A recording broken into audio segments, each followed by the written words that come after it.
அஸ்ஸலாமு அலைக்கும் வரஹ்மத்துல்லாஹி வபரகாத்துஹு.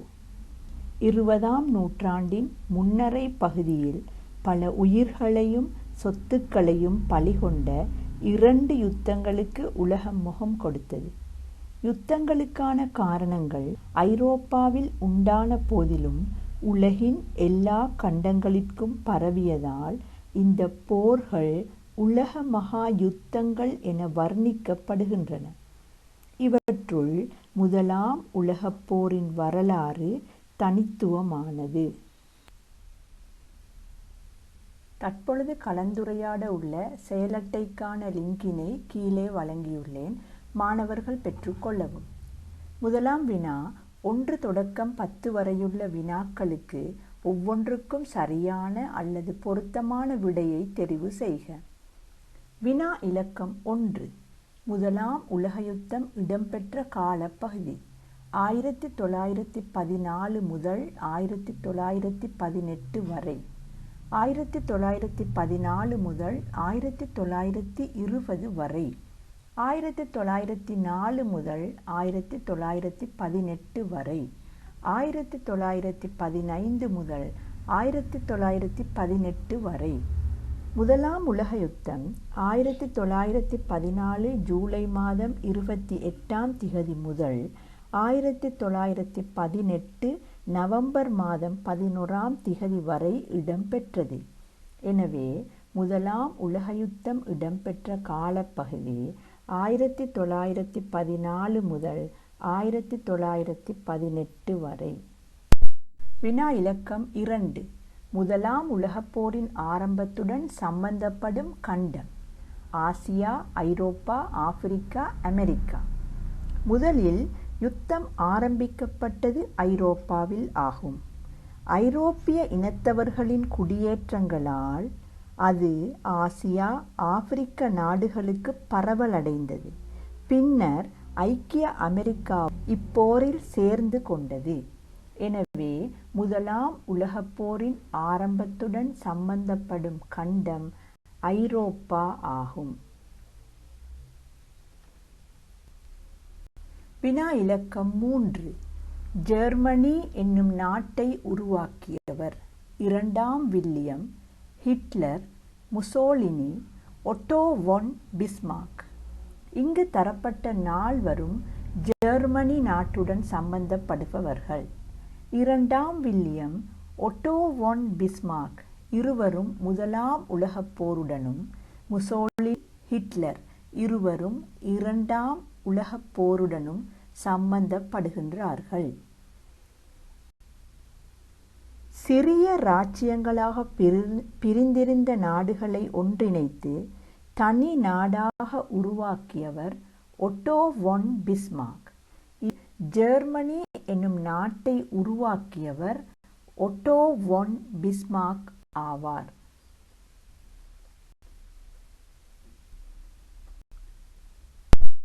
வினா இலக்கம் 4.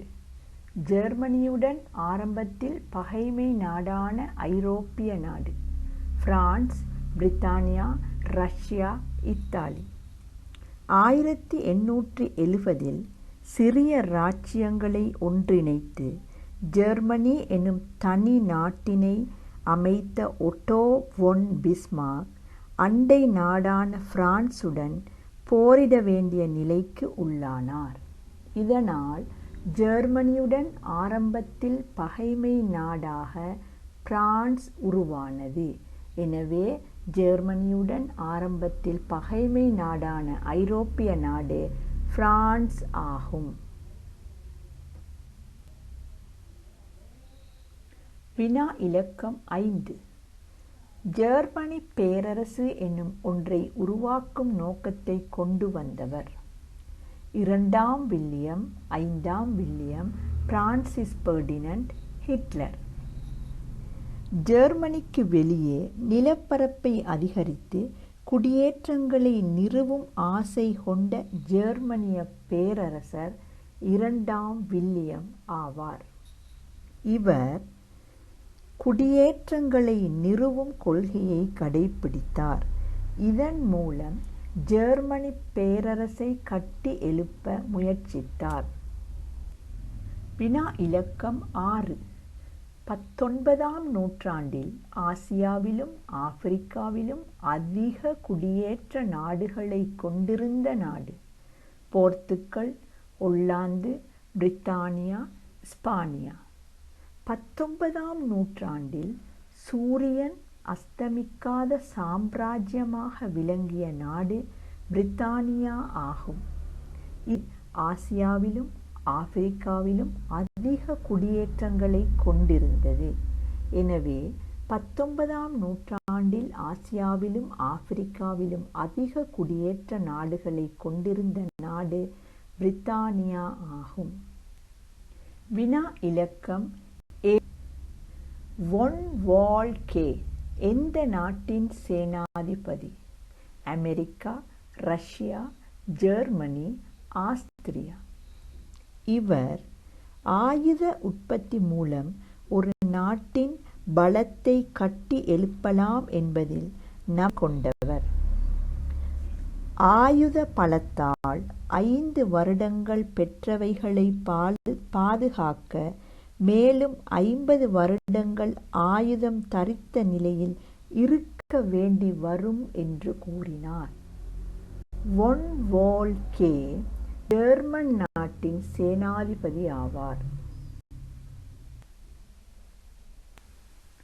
வினா இலக்கம் 8.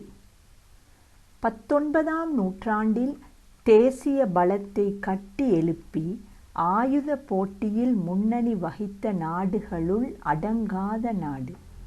ஆஸ்திரியா, ஜெர்மனி, பிரித்தானியா, பிரான்ஸ்.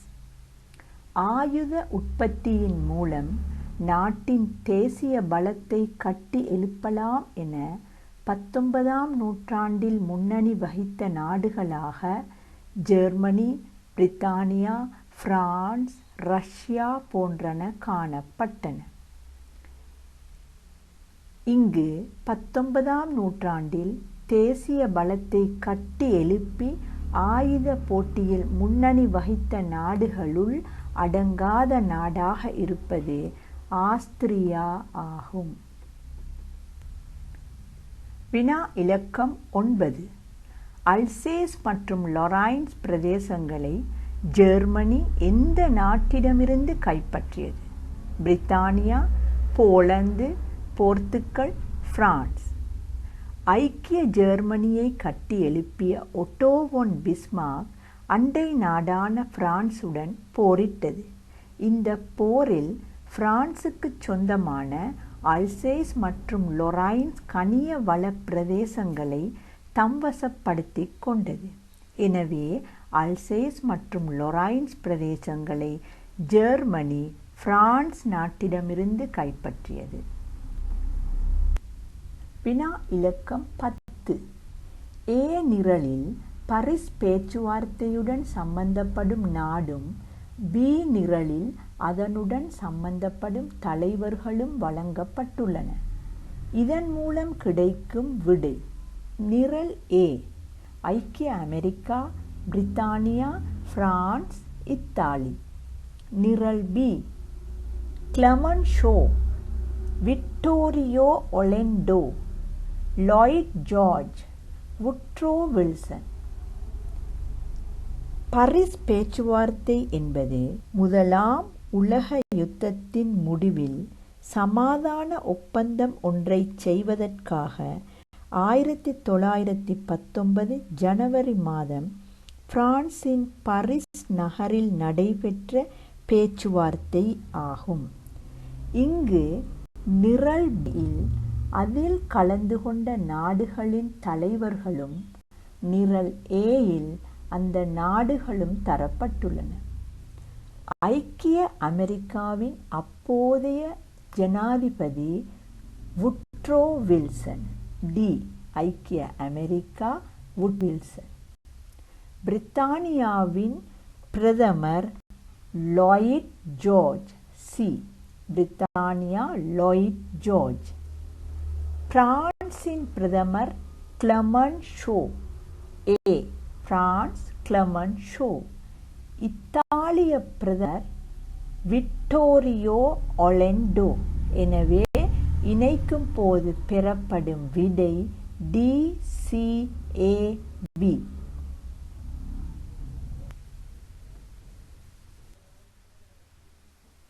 மாணவர்களே, இரண்டாம் வினாவினை கவனியுங்கள். வழங்கப்பட்டுள்ள உலகப்புற உருவப்படத்தில் பின்வரும் இடங்களை அடையாளப்படுத்துக. ஜெர்மனி, போர்த்துகல், இத்தாலி, பிரித்தானியா, பிரான்ஸ், ரஷ்யா. இந்த நாடுகள் முதலாம் உலக மகா யுத்தத்துடன் சம்பந்தப்படும் நாடுகளாகும். இங்கு ஐரோப்பிய புற உருவப்பட ஒன்றில் இந்த நாடுகள் குறித்து அடையாளமிடப்பட்டு விளக்கமளிக்கப்படுகின்றது. ஜெர்மனி நாடு ஐரோப்பாவின் மத்தியில் அமைந்துள்ளது. முதலாம் உலக மகா யுத்தத்தில் இந்த நாட்டின் தலைமையில் மத்திய ஐரோப்பிய அணி சார்ந்த முகாம் ஒன்று உருவானது. போர்த்துகல் நாடு ஐரோப்பாவில் சைபீரியன் தீபகற்பத்தில் அத்லாந்திக் சமுத்திரத்துக்கு அண்மையில் அமைந்துள்ள நாடு. முதலாம் உலக மகா யுத்தத்துடனும் குடியேற்றங்களை நிறுவுவதிலும் ஈடுபட்ட நாடாக போர்த்துகல் காணப்படுகின்றது. 2017ஆம் ஆண்டு கல்வி பொதுத்தராதர சாதாரண தர பரீட்சையில் போர்த்துகல் நாடு அடையாளம் இட்டு காட்டப்பட்ட ஒரு வினாவாக வந்தது என்பதை மாணவர்களுக்கு ஞாபகம் ஊட்டுகின்றேன். இத்தாலி நாடு புராதன ஐரோப்பிய நாகரிகத்துடனும் முதலாம் இரண்டாம் உலக மகா யுத்தங்களுடனும் சம்பந்தப்படும் நாடாகும். 2016ஆம் ஆண்டு கல்வி பொதுத்தராதர சாதாரணதர பரீட்சை வினா பத்திரத்திலும் 2019ஆம் ஆண்டு வினா பத்திரத்திலும் இந்த நாடு அடையாளமிடப்பட வேண்டி வந்தது என்பதை நினைவிற்கொள்க. பிரித்தானியா முதலாம் உலக மகா யுத்தத்தில் நட்பு நாடாக இருந்த நாடு. ஐரோப்பாவில் ஒரு தீவாக காணப்படுகின்றது. பிரான்ஸ் முதலாம் உலக மகா யுத்தத்தில் ஒட்டோ வான் பிஸ்மார்க் ஜெர்மனியை ஐக்கியப்படுத்தும் நடவடிக்கையின் போது அண்டை நாட்டுடன் பகைமை நாடாக தன்னை வளர்த்து கொண்டது என ஆரம்பத்தில் குறிப்பிட்டேன். ஜெர்மனிக்கு பக்கத்தில் அமைந்துள்ள நாடுதான் பிரான்ஸ். முதலாம் உலக மகா யுத்தத்தில் இது நட்பு நாடாக இருந்தது. ரஷ்யா பாரிய நிலப்பரப்பை கொண்ட நாடு ரஷ்யா. இதுவும் நட்பு நாடாக இருந்தது. மாணவர்களே, வினா இலக்கம் 3 அவதானியுங்கள். கீழே வழங்கப்பட்டுள்ள படங்களை அடிப்படையாக கொண்டு கேட்கப்பட்டுள்ள வினாக்களுக்குரிய விடைகளை ஒழுங்குமுறைப்படி எழுதுக. இங்கு 5 படங்கள் தரப்பட்டுள்ளன. இவை முதலாம் உலக மகா யுத்தத்துடன் சம்பந்தப்படும் படங்களாகும். படத்தில் இருக்கும் நபர் யார்? ஒட்டோ வான் பிஸ்மார்க். இவர் ஜெர்மனி என்னும் தனி நாட்டினை உருவாக்குவதில் முன்னோடியாக இருந்தவர். இரண்டாவது வினா, இவரால் உருவாக்கப்பட்ட நாடு எது? ஜெர்மனி. மூன்றாவது வினா, இவர் எந்த நாட்டுடன் யுத்தத்தில் ஈடுபட்டார்? பிரான்ஸ். நான்காவது வினா, எந்த உலகப் போருடன் இவர் சம்பந்தப்படுகிறார்? முதலாம் உலகப் போருடன் இவர் சம்பந்தப்படுகிறார். வினா இலக்கம் 1. படத்தில் இருப்பவர் யார்? 2ஆம் வில்லியம். வினா இலக்கம் 2. இவர் வகித்த பதவி என்ன? பேரரசர் பதவி, கைசர் பதவி. வினா இலக்கம் 3. இவர் எந்த நாட்டின் தலைவராக பதவி வகித்தார்? ஜெர்மன் நாடு. வினா இலக்கம் 4. தனது நாட்டை எவ்வாறு உருவாக்கும் நோக்கத்தினை கொண்டிருந்தார்? பேரரசு ஜெர்மனிய பேரரசாக உருவாக்கும் நோக்கத்தினை கொண்டிருந்தார். வினா இலக்கம் 1. படத்தில் இருக்கும் சித்திரத்துடன் சம்பந்தப்படும் நபர் யார்? Francis Ferdinand. வினா இலக்கம் 2. இவர் எந்த நாட்டின் முடிக்குரிய இளவரசன்? ஆஸ்திரிய நாடு. வினா இலக்கம் 3. இதனுடன் சம்பந்தப்படும் சம்பவம் எது? சரஜீவோ சம்பவம் அல்லது சரஜீவோ நிகழ்வு. வினா இலக்கம் 4. இந்த சம்பவம் முதலாம் உலகப் போருக்கு எவ்வாறான பங்களிப்பினை வழங்குகிறது? உடனடி காரணமாக அமைகின்றது. வினா இலக்கம் 1. படத்தில் இருக்கும் நபர் யார்? இளவரசன் பிரான்சிஸ் பெர்டினண்ட். இந்த வினா 2019 ஆண்டு கல்வி பொதுத்தராதர சாதாரணதர வினா பத்திரத்தில் இவ்வாறு வினவப்பட்டது. சரஜீவோ நிகழ்வினால் கொல்லப்பட்ட ஆஸ்திரிய முடிக்குரிய இளவரசனின் பெயரை எழுதுக. விடை இளவரசன் பிரான்சிஸ் பெர்டினண்ட் ஆகும். வினா இலக்கம் 2. இவரது நாடு எது? ஆஸ்திரியா நாடு. வினா இலக்கம் 3. எங்கு கொலை செய்யப்பட்டார்? சரஜீவோ நகரில். வினா இலக்கம் 4. எந்த உலகப் போருடன் இவர் சம்பந்தப்படுகிறார்? முதலாம் உலகப் போருடன் சம்பந்தப்படுகிறார். வினா இலக்கம் 1. படத்தில் இருப்பது யாது? லுசிடானியா கப்பல். வினா இலக்கம் 2. இதற்கு சொந்தமான நாடு எது? ஐக்கிய அமெரிக்கா. வினா இலக்கம் 3. இதனை தாக்கிய நாடு எது? ஜெர்மனி. வினா இலக்கம் 4. இந்த சம்பவத்தினால் இடம்பெற்ற விளைவு யாது? ஐக்கிய அமெரிக்க நாடு முதலாம் உலக யுத்தத்தில் ஈடுபட்டது. மாணவர்களே, வினா இலக்கம் 4 கவனிப்போம். முதலாம் உலகப் போருடன் சம்பந்தப்பட்ட கீழே வழங்கப்பட்ட வினாக்களிற்குரிய விடைகளை எழுதுக. வினா இலக்கம் 1. போரிற்கான காரணங்களை எழுதி 3 விவரிக்குக. மாணவர்கள் இங்கு முதலாம் உலகப் போருக்கான காரணங்களை எழுத வேண்டும். அதே நேரம் அவற்றினை விவரிக்கவும் வேண்டும். முதலாவது காரணம், ஜெர்மனியை ஐக்கியப்படுத்தும் நடவடிக்கையின் போது பிரான்ஸ் ஜெர்மனியும் பகைமை நாடுகளாக உருவெடுத்தமை. 19ஆம் நூற்றாண்டின் ஆரம்பத்தில் ஜெர்மனி என்ற தனி நாடு காணப்படவில்லை. ஜெர்மன் மொழி பேசிய 350 சிறிய இராச்சியங்களை ஒன்றிணைத்து ஐக்கிய ஜெர்மனி என்னும் நாடு ஒட்டோ வான் பிஸ்மார்க்கால் கட்டி எழுப்பப்பட்டது. இந்த நடவடிக்கைக்காக அண்டை நாடான பிரான்சுடன் போரில் ஈடுபட நேர்ந்தது. இந்த போரில் பிரான்ஸ் தோல்வியடைந்தது. ஜெர்மனி, பிரான்ஸ் என்னும் 2 பகைமை நாடுகள் ஐரோப்பாவில் எழுச்சி அடைந்தன. எனவே ஜெர்மனியை ஐக்கியப்படுத்தும் நடவடிக்கையின் போது பிரான்சும் ஜெர்மனியும் பகைமை நாடுகளாக உருவெடுத்தமை முதலாம் உலகப் போருக்கு ஒரு காரணமாகும். அடுத்த காரணம், ஜெர்மன் பேரரசனாகிய 2ஆம் வில்லியத்தின் செயற்பாடுகள்.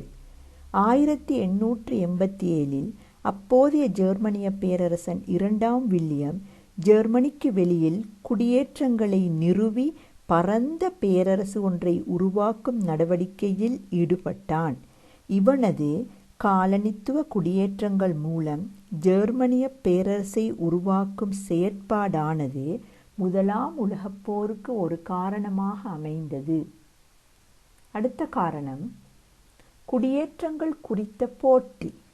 ஐரோப்பிய நாடுகள் தொடர்ச்சியாக குடியேற்றங்களை நிறுவுவதில் கூடிய அக்கறை காட்டின. 19ஆம் நூற்றாண்டின் நடுப்பகுதியில் ஐரோப்பிய நாடுகள் இதில் போட்டியிட்டு கொண்டன. பிரித்தானியா முன்னணி வகித்தது. இதனுடன் பெல்ஜியம், பிரான்ஸ், போர்த்துக்கல், ஸ்பானியா போன்ற நாடுகளும் இணைந்தன.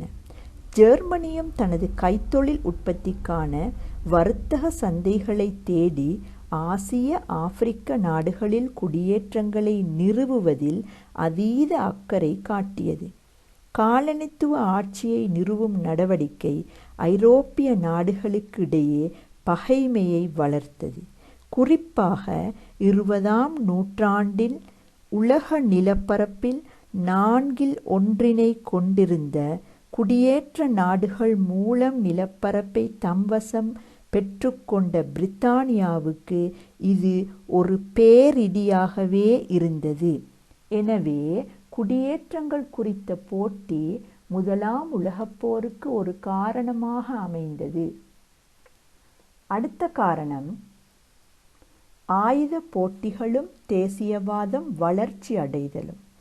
19ஆம் நூற்றாண்டின் நடுப்பகுதியில் ஜெர்மனி, பிரித்தானியா, பிரான்ஸ், ரஷ்யா போன்ற நாடுகள் ஆயுத உற்பத்தியை அதிகரித்து தமது நாட்டின் தேசிய பலத்தை விருத்தி செய்யும் நடவடிக்கைகளில் ஈடுபட்டன. இதனையே அப்போதைய ஜெர்மனிய சேனாதிபதி வான் வால்கே ஆயுத உற்பத்தி பற்றி தனது கருத்தினை வெளியிட்டார். எனவே ஆயுத உற்பத்தி போட்டி ஒரு காரணமாக இருந்தது. அத்துடன் தேசியவாதமும் மற்றுமொரு காரணமாக அமைந்தது. தேசியவாதம் என்பது தாய் நாட்டு பற்றும் ஏனைய நாடுகளை அழித்து ஒழிப்பதும் ஆகும். எனவே ஆயுத போட்டிகளும் தேசியவாதம் வளர்ச்சி அடைதலும் முதலாம் உலகப்போருக்கு ஒரு காரணமாகும். அடுத்த காரணம் பிரான்சை ஐரோப்பாவில் தனிமைப்படுத்துவதற்கு பிஸ்மார்க் பின்பற்றிய வெளிநாட்டு கொள்கை. 1870 பிரான்சுடன் ஜெர்மனி மேற்கொண்ட போரில் பிரான்சிடமிருந்து கைப்பற்றிய அல்சேஸ் லொரெய்ன் பிரதேசத்துக்காக ஜெர்மனியை பிரான்ஸ் என்றோ ஒரு நாள் பழிவாங்கும் என்ற எண்ணத்தால் ஐரோப்பாவில் பிரான்சை தனிமைப்படுத்துவதற்காக ஒட்டோ வான் பிஸ்மார்க் பல நாட்டு கொள்கைகளை பின்பற்றினான்.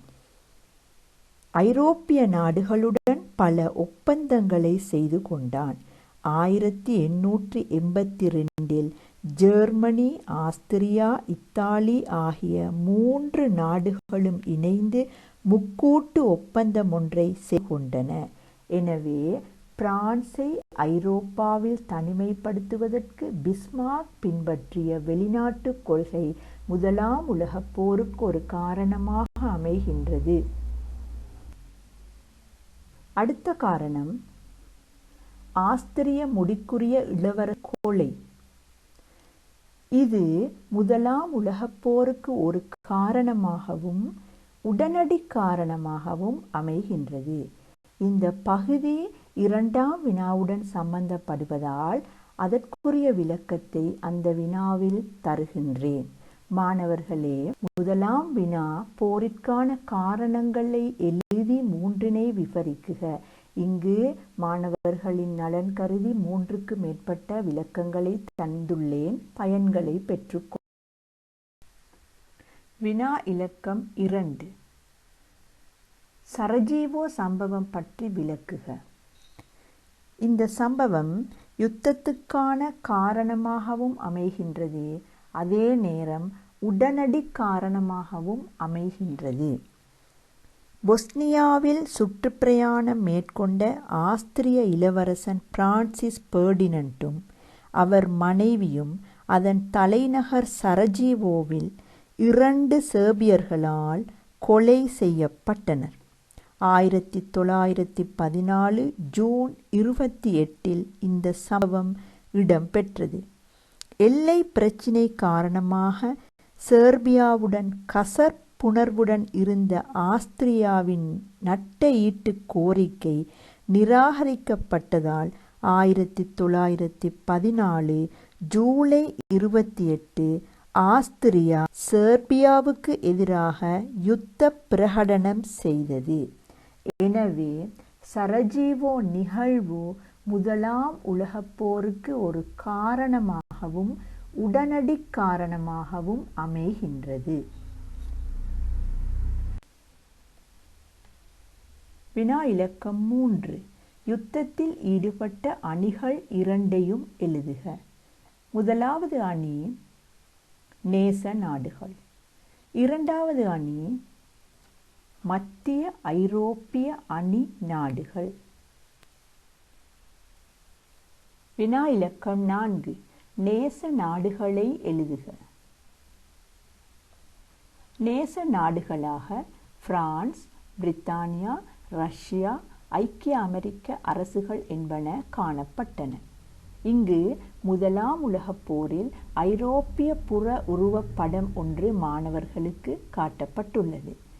நேச நாடான பிரான்சின் நில அமைவு. இது ஜெர்மனிக்கு அண்டை நாடாகும்.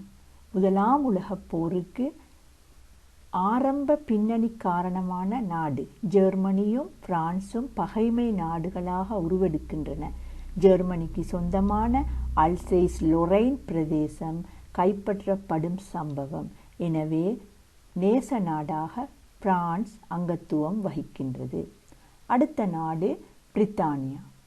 இலங்கையின் காலனித்துவத்துடன் சம்பந்தப்படுகின்றது. அதே நேரம் முதலாம் உலக யுத்தத்தில் நேச நாடாக இடம்பெறுகின்றது. மற்றைய நாடு ரஷ்யா. பாரிய நிலப்பரப்பை தம்பசம் வைத்துக் கொண்டிருந்தது. அது ரஷ்ய பேரரசு என தன்னை அடையாளப்படுத்துகின்றது. வினா இலக்கம் 5. மத்திய ஐரோப்பிய அணி நாடுகளை எழுதுக. மத்திய ஐரோப்பிய அணி நாடுகளாக ஜெர்மனி, ஆஸ்திரியா, இத்தாலி, துருக்கி, பல்கேரியா, ஹங்கேரி என்பன காணப்பட்டன. ஜெர்மன் நாடு பிரான்சிற்கு அண்டை நாடான ஜெர்மன் பாரிய நிலப்பரப்பை தம்பசம் வைத்திருந்தது. அப்போது ஜெர்மன் பேரரசு என அழைக்கப்பட்டது. ஜெர்மன். ஆஸ்திரிய நாடு. முதலாம் உலக யுத்தத்தின் போது ஆஸ்திரியா, ஹங்கேரி இரண்டும் இணைந்து ஆஸ்திரிய ஹங்கேரிய பேரரசு என அழைக்கப்பட்டது. போரிற்கான உடனடி காரணத்துடன் சம்பந்தப்படுகின்றது. ஆஸ்திரியாவின் முடிக்குரிய இளவரசன் பிரான்சிஸ் பெர்டினனின் கொலையுடன் சம்பந்தப்படும் நாடு. அடுத்த நாடு இத்தாலி. இது ஒரு மத்திய ஐரோப்பிய அணி நாடாகும். அடுத்த நாடு துருக்கி. இதுவும் மத்திய ஐரோப்பிய அணி நாடாகும். பல்கேரியா. இதுவும் மத்திய ஐரோப்பிய அணி நாடுகளாக உள்ளடங்குகின்றது.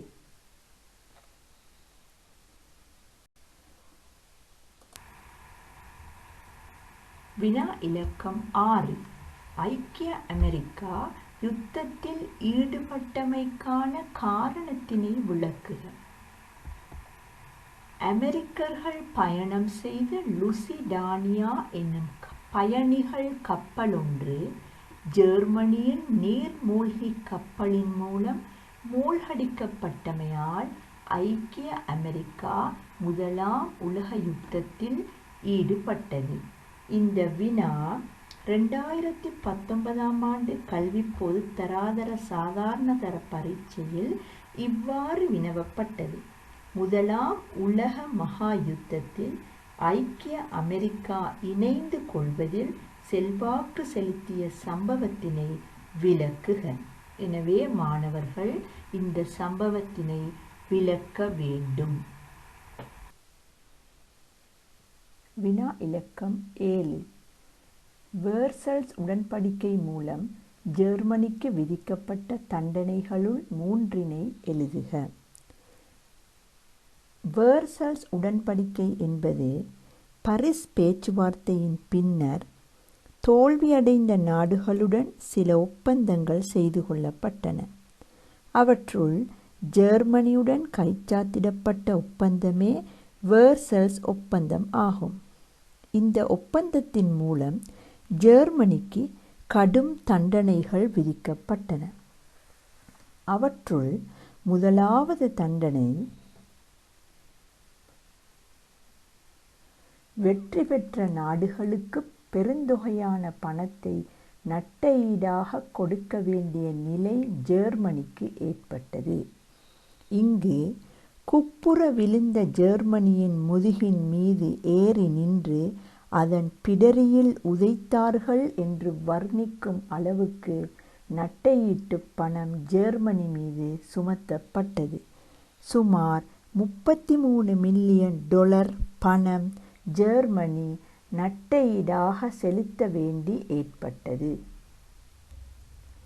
இரண்டாவது தண்டனை இராணுவத்தை வைத்துக்கொள்ளல் மற்றும் போர் தளபாடங்களை தயாரிக்கும் விடயத்தில் ஜெர்மனிக்கு வரையறை விதிக்கப்பட்டது. இராணுவ படையினரை 1 இலட்சமாக குறைத்ததோடு கட்டாய இராணுவ சேவையும் தடுக்கப்பட்டது. மூன்றாவது தண்டனை பிரான்சிடமிருந்து ஜெர்மனி கைப்பற்றி வைத்திருந்த அல்சேஸ் லொரைன் பிரதேசங்களை மீண்டும் பிரான்சுக்கு வழங்க வேண்டி ஏற்பட்டது. ஆரம்பத்தில் ஜெர்மனி பிரான்சிடமிருந்து கைப்பற்றிய கனிய வள பிரதேசமான அல்சேஸ் லொரைன் பிரதேசம் மீண்டும் பிரான்சுக்கு வழங்கப்பட்டது. வினா இலக்கம் 8. முதலாம் உலக மகா யுத்தத்தின் விளைவுகளை ஆராய்க. யுத்தத்தில் நேரடி மோதல்களை விட நவீன விஞ்ஞான தொழில்நுட்ப ரீதியான தாக்குதல்களே அதிகமாக காணப்பட்டன. எனவே விளைவுகளும் பாரதூரமானவையாக இருந்தன.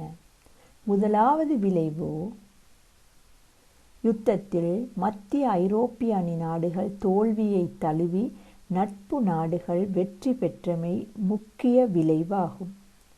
யுத்தத்தில் ஈடுபட்ட 2 அணிகளுள் நட்பு நாடுகள் வெற்றியை தழுவின, மத்திய ஐரோப்பிய அணி நாடுகள் தோல்வியை தழுவின. இரண்டாவது விளைவு,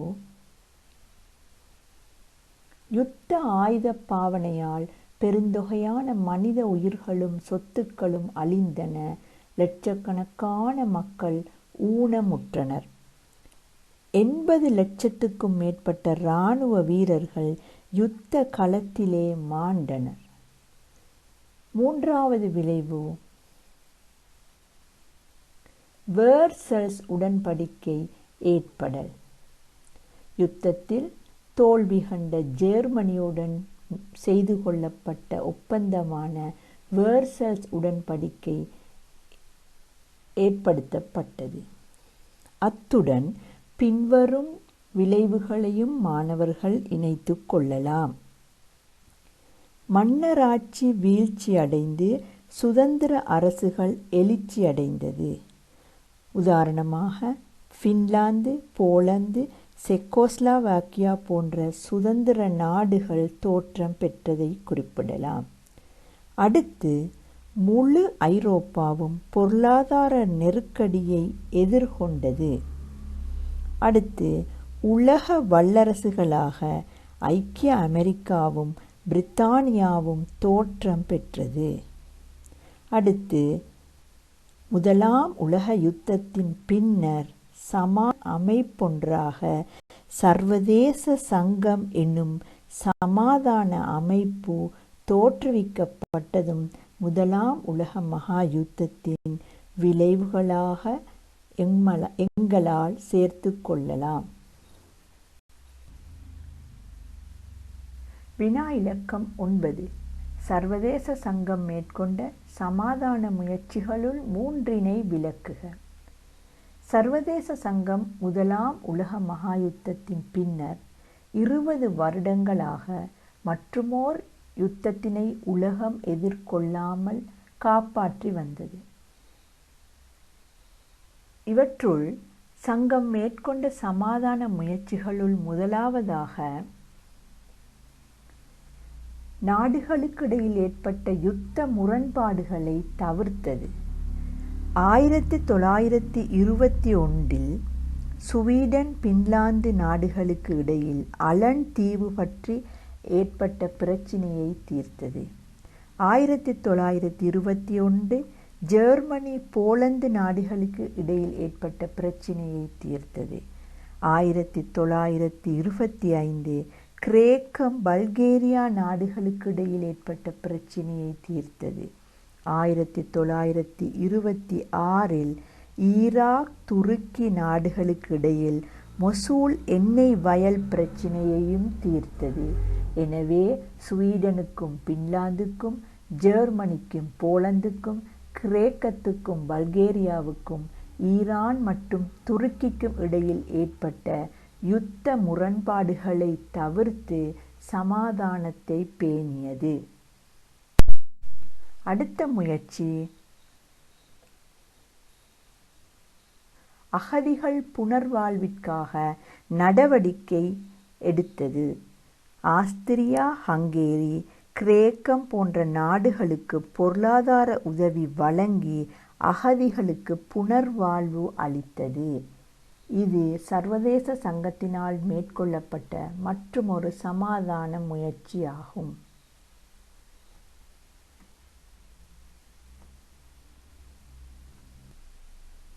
அடுத்த சமாதான முயற்சியாக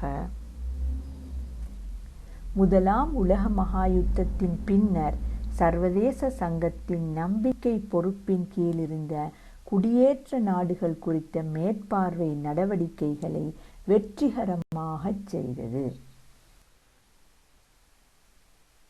வினா இலக்கம் 10. சர்வதேச சங்கத்தின் தோல்விக்கான காரணங்களை ஆராய்க. இந்த வினா 2019 ஆண்டு கல்வி பொதுத்தராதர சாதாரணதர பரீட்சை வினாத்தாளில் இவ்வாறு வினவப்பட்டது. சர்வதேச சங்கம் உலக சமாதானத்தை பாதுகாப்பதற்கு முடியாமல் போனதில் செல்வாக்கு செலுத்திய 3 காரணங்களை விளக்குக. உண்மையில் சர்வதேச சங்கத்தின் தோல்விக்கு மிக முக்கிய காரணம் ஐக்கிய அமெரிக்க அரசுகள் சர்வதேச சங்கத்தில் இடம் பெறாதது அதன் தோல்வியில் தாக்கத்தை ஏற்படுத்தியது. ஏனெனில் ஐக்கிய அமெரிக்கா ஜனாதிபதி வுட்ரோ வில்சன் சர்வதேச சங்கத்தின் தோற்றத்தின் முன்னோடி. ஆனால் அவரது நாடு சர்வதேச சங்கத்தில் அங்கத்துவம் பெறவில்லை. உண்மையில் ஜனாதிபதி வுட்ரோ வில்சன் ஓர் சமாதான பிரியர், யுத்தத்தை மனப்பூர்வமாக வெறுத்த தலைவர். ஜெர்மனியை மன்னித்து விடுங்கள், அது செய்த பாவத்தை மறந்து விடுங்கள், தண்டித்தீர்களே ஆனால் நிச்சயமாக இன்னொரு போருக்கு அது வரும் என்ற வாசகத்துக்கு நேச நாடுகள் உடன்படவில்லை. அதே நேரம் ஐக்கிய அமெரிக்க செனட் சபையும் சர்வதேச சங்கத்தின் சில கொள்கைகளை ஏற்றுக்கொள்ளவில்லை. ஐக்கிய அமெரிக்காவின் அங்கத்துவம் இன்மையும் ரஷ்யா தூர ஒதுக்கி வைத்ததும் சர்வதேச சங்கத்தின் தோல்விக்கான பிரதான காரணமாகும். எனவே வல்லரசுகள் சர்வதேச சங்கத்தில் இருந்து விலகி இருந்தது தோல்விக்கான மிக முக்கிய காரணம் ஆகும். இரண்டாவது காரணம், சர்வதேச சங்கம் எடுத்த தீர்மானங்களை செயல்படுத்துவதற்காக அங்கத்துவ நாடுகளை நிர்பந்திப்பதில் சர்வதேச சங்கம் தோல்வி அடைந்தது. அங்கத்துவ நாடுகளை நிர்பந்தித்து தீர்மானங்களை நிறைவேற்றும் சக்தி சர்வதேச காணப்படவில்லை. அதே நேரம் இராணுவ பலமும் காணப்படவில்லை. எனவே இந்த செயற்பாடு சர்வதேச சங்கத்தின் தோல்விக்கு ஒரு காரணமாக அமைந்தது. அடுத்த காரணம், சர்வதேச சங்கத்தில் அங்கத்துவம் வகித்த பலம் வாய்ந்த நாடுகளுக்கு இடையே ஒற்றுமை காணப்படாமை. ஜெர்மனி சர்வதேச சங்கத்தின் அங்கத்துவத்திலிருந்து விலகும் போது ஏனைய நாடுகள் அதனை பொருட்படுத்தவில்லை. சர்வதேச சங்கத்தில் அங்கத்துவம் வகித்த பலம் வாய்ந்த நாடுகளுக்கிடையில் காணப்பட்ட ஒற்றுமை இன்மையும் சங்கத்தின் தோல்விக்கு ஒரு காரணம் ஆகும். அடுத்த காரணம், உலக சமாதானம் மீறப்பட்ட சில சந்தர்ப்பங்களில் அந்நாடுகளுக்கு எதிராக மேற்கொள்ள சங்கத்தால் முடியாமல் இருந்தது. உதாரணமாக, இத்தாலி அபிசீனியாவை ஆக்கிரமித்த போது சங்கம் இத்தாலிக்கு எதிராக பொருளாதார தடை விதித்தது. ஆனால் அதனை சரியாக நிறைவேற்றவில்லை. அடுத்ததாக, ஜப்பான் மஞ்சூரியாவை ஆக்கிரமித்த போது ஜப்பானுக்கு எதிராக எந்த நடவடிக்கையும் சர்வதேச சங்கம் மேற்கொள்ளவில்லை. எனவே சர்வதேச சங்கத்தின் தோல்வி மற்றுமொரு போருக்கு ஆணிவேராக அமைந்தது.